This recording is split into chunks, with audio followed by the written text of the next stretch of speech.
Hey everyone, it's Jack from CultHello.com, back again with some exciting, delicious wrestling news. First of all, a big WWE superstar is set to return from injury just in time for WrestleMania 34. But will he find his way onto the card? We'll take a look at that in a second. Also, the Young Bucks have been naughty boys over on the old Twitter. Let's take a look at what they've said. And finally, of course, a couple of matches have been added to the Fastlane pay-per-view card on Sunday. Remember, that is of course exclusive to SmackDown Live. Exclusive. I said it right. First of all, Jeff Hardy is reportedly cleared to return to the ring after undergoing surgery in October 2017. This is according to PW Insider, who've said that Jeff is ready to come back. Now, this is very, very exciting, especially because, of course, we know that Matt Hardy's ultimate deletion is on the horizon. No date has yet been set for that showdown, which we guess is going to look a bit like the final deletion over at Impact Wrestling when he first did it, but WWE-ified, the WWE version of it, which I think will be a bit strange because you remember the House of Horrors match from last year? That didn't go so well. WWE kind of missed the mark when it came to the comedy and the kind of the self-deprecation of the Impact angle. Hopefully, with Matt Hardy there, and of course Jeremy Borash in WWE now, the guy who was part of the creative process behind the final deletion, hopefully they can bring back the old magic that drew so many fans to it in the first place. Personally, it wasn't for me.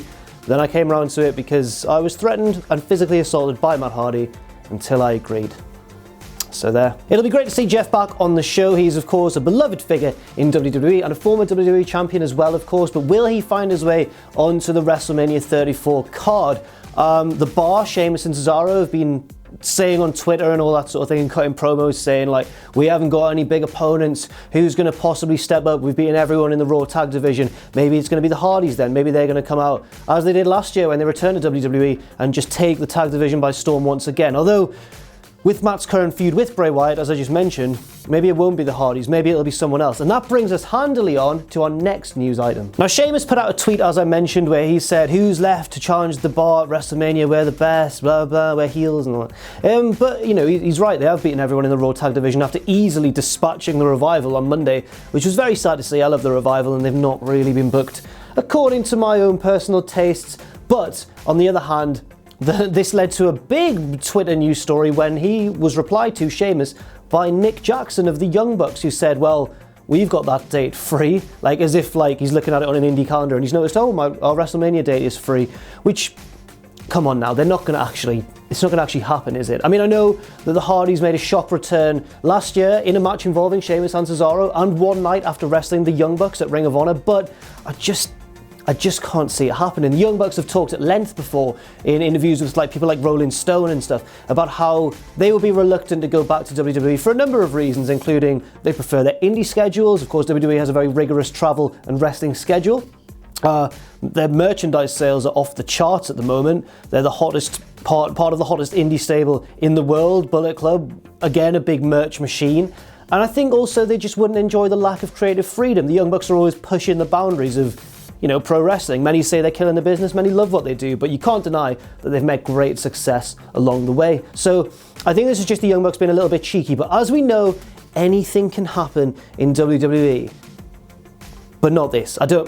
Almost anything can happen in WWE. And finally, 2 matches have been added to the SmackDown exclusive Fastlane pay-per-view on Sunday. Remember, Ross and Pacitti will be covering the event over the weekend. Look out for their highlights of their reactions, which will be posted hopefully early next week. And yeah, we'll stay tuned to the website and the YouTube channel for all our coverage of Fastlane. But we will be covering 2 additional matches that we didn't know about until last night on SmackDown Live. First of all, Rusev is one of the most over men in WWE right now, and WWE they either don't realise it, I think they probably do realise it, or they just don't want to push him for whatever reason. It could be a multitude of things.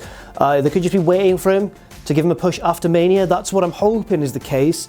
Although if not, it's going to be very disappointing because Rusev's brilliant and, as I mentioned, one of the most over superstars in all of WWE right now. But he does have a match on Fastlane after being underutilised recently on SmackDown Live. He does have a match, but badly for Rusev, it's against Shinsuke Nakamura, the Royal Rumble winner. Surely Shinsuke is going to win that match to keep him hot ahead of his WrestleMania bout against whoever the WWE champion may be. It's probably going to be AJ Styles in it though, probably.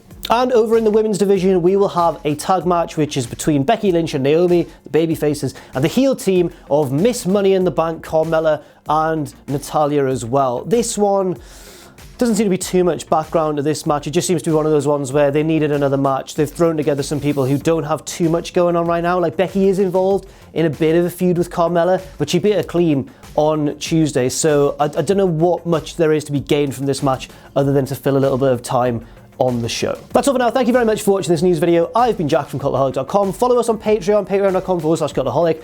Check out my Twitter, Jack the Jobber, @JackTheJobber. All of us can be followed at Cultaholic. And never forget, of course, to join us.